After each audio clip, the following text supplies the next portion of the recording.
Welcome back. Moving swiftly now to business news. Here's Joke Rogers. Joke? Thank you, Ijoma. Nigeria's external reserves have tumbled by $5 billion in the last 11 weeks.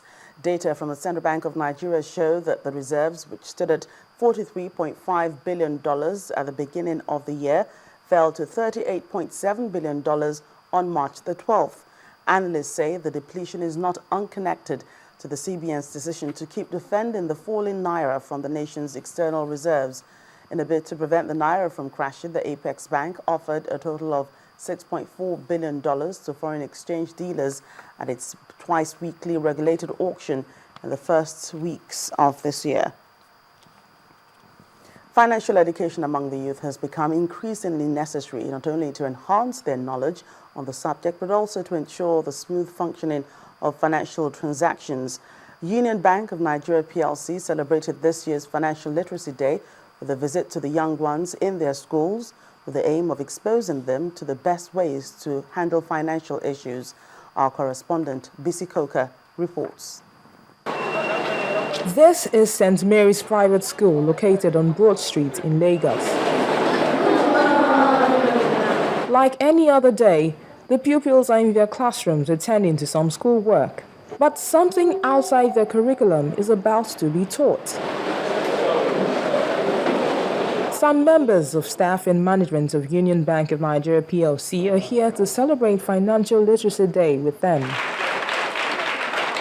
It was an interactive session between the group managing director of the bank and pupils who had endless questions. What are things we need questions? He explains the motive behind this visit. What we're trying to do is to educate people to understand much more about how to not just manage their money, but how to behave responsibly around money. This is part of a longer engagement with the school. What we've done is we've chosen to adopt the school, right? And so for the next academic year, we will be engaging with them, teaching them even more about financial awareness, understanding money, responsible behavior around money. We'll be doing much more of that over the next 12 months. Some of the children bear their minds on what they've learned. I've learned that all the money that they're talking about, it teaches us more that we should not steal, we should save the money in the bank, we should save the money for future uses. I've learned that money is used for medical care and transportation. I love to use it and take care of my future uses. Later on, the bank played host to some other pupils who were given the opportunity to observe some bank activities. Bisi Koka, Channels Television News. Leading consumer goods manufacturer in Nigeria, Procter & Gamble, has commissioned its new multi-million-dollar plant in Ogun State. The project, which was commissioned by the Vice President Namadi Sambo, attracted many other dignitaries from around the country. Our correspondent Kelvin Obeton reports. Sitting on over 40 hectares of land, the new manufacturing factory located in Agbara Industrial Estate is a greenfield investment after the first plant in Ibadan, Oyo State. Vice President Namadi Sambo is accompanied by the Ogun State Governor, Mr. Ibukunle Amosun, and other dignitaries to cut the ribbon.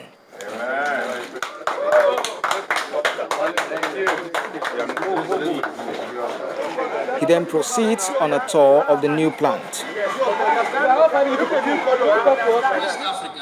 And back from the tour, P&G's Group President, Laurent Philippe, told the gathering that the investment will support Nigeria's transformation objectives through job creation, inclusive growth, and human capital development. We attract and we recruit the finest Nigerian local talents. Today, over 95% of our employees are local, and many are in various international assignments globally.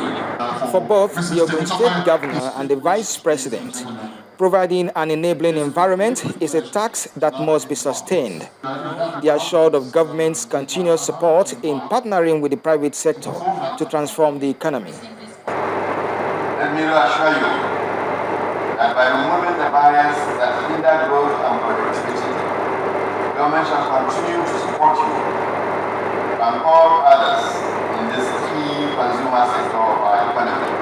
Who create necessary infrastructure for business to thrive. The new Agbara plant will help to accommodate P&G's significant expansion of its current diaper lines and other category growth. Kelvin Obetin, Channels Television News. Multinational oil firm Shell has inaugurated a national community post-crash care initiative to cater for road accident victims in Nigeria. The initiative was set up by Shell Petroleum Development Company and its sister arm, Shell Nigeria Exploration and Production Company of Nigeria, to help the Federal Road Safety Commission in its work. It aims to provide basic rescue intervention and first aid to victims of road accidents and ultimately help reduce the number of post-road accident deaths on Nigeria's highways. Accidents are said to be among the highest causes of deaths globally. In Nigeria, this holds true, and majority of the victims die as a result of failure to get help within the critical minutes after the accidents occur. This gap between post-road accident rescue and survival is what the Shell Petroleum Development Company of Nigeria, SPDC joint venture, and Shell Nigeria Exploration and Production Company of Nigeria, SNEPCO, have moved to bridge with their launch of the National Community Post-Crash Care Initiative and donation of mechanical extraction equipment to the Federal Road Safety Corps. Mechanized victim extraction using mechanical extraction equipment such as spreaders, cutters, and glass cutters enables a safe, speedy, and successful victim extraction. There are, however, a very limited number of these equipment currently in use in our country. It is a pleasure today to provide to FRSC 12 each of these equipments for utilization for crash victims rescue across Nigeria. 50% of preventable deaths occur because of mishandling of patients from the site of incidents, and therefore this equipment and the training are very important in rescuing the patients. Nigeria hopes to reduce road traffic crashes and deaths resulting from same by 50% come 2020, and this target is championed by the Federal Road Safety Corps. For the Corps Marshal, this joint venture with Shell Petroleum is a great endeavor towards success. In the first phase of the comprehensive program being put in place to address the challenge of crash victim handling, 540 volunteers have been carefully selected and will be presented with appropriate rescue materials along their training program after their training program coming up between the 24th and 28th of March 2014 in 27 corridors in 12 states. The key areas which this National Community Post-Crash Care Initiative by Shell will cover include training of volunteers across the country, prevention support, crash rescue capacity strengthening for road safety and traffic management agencies, and provision of victim extraction equipment. Omelogo Nadi, Channels Television News.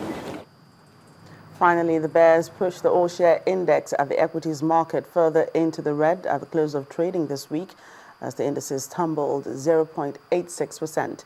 Vizikoka has other closing figures.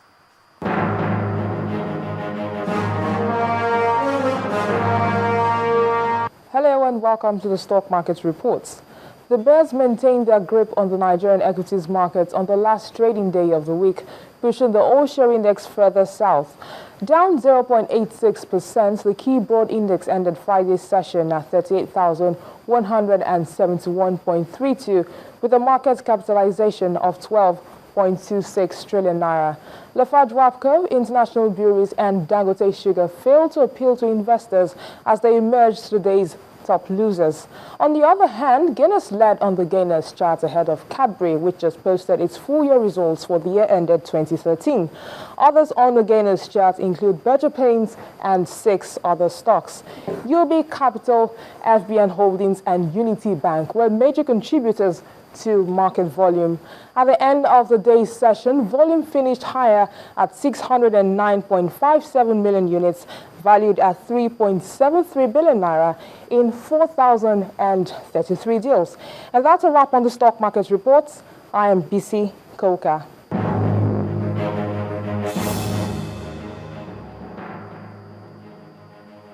Thank you, BC. That's it on Business News on the News at 10. We'll leave you with those global markets before Ijoma returns with the rest of the News at 10.